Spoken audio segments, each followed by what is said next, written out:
Ethical systems. Moral philosophy is the principles, rules, and values people use in deciding what is right or wrong.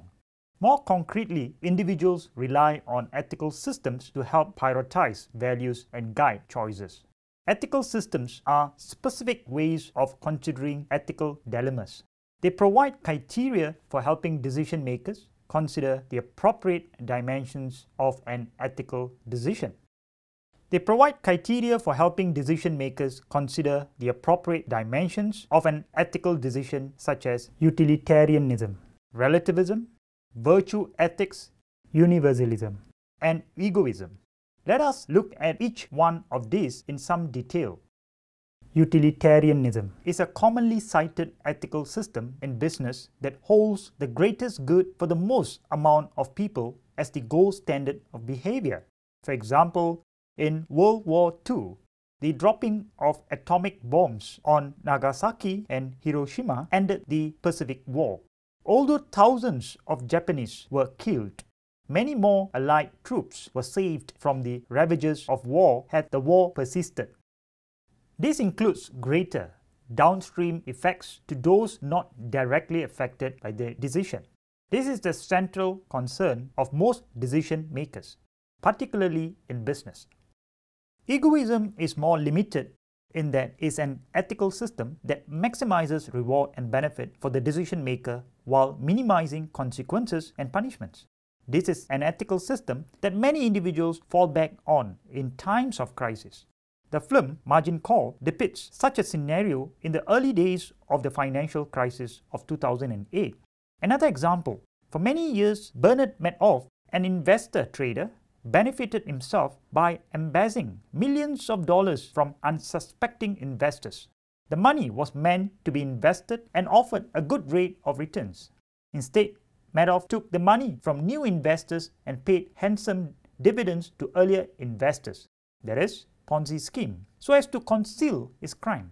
In 2006, he was uncovered and investigations revealed that his shell company had cheated people of more than $50 billion. Relativism acknowledges the use of different ethical systems and applies an overlapping need to understand local norms, that is, standards of acceptable behavior, in addition to other ethical principles. In this way, relativism seeks to identify the important parties in an ethical decision and cater the ethical systems involved in the decision. It is not necessary for all parties to acknowledge other ethical systems, only commonly desired outcomes. Acceptable behavior depending on the different culture or practices of different cultural group of people. For example, in some countries, accepting bribes for doing a favor for another is a norm, but in other societies, accepting gifts in return for services rendered is a no-go.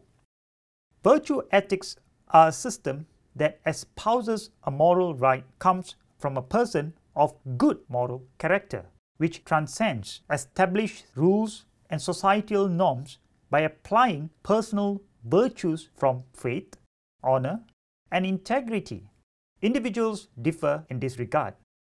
To classify differing individuals, Kohlberg's model of cognitive moral development points to levels of moral decision making. There are 3 levels in Kohlberg's model. The first is pre-conventional level, where decision makers consider costs and benefits of immediate self-interest.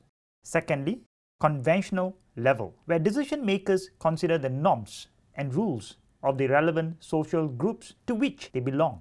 For example, institutions, families, schools, etc.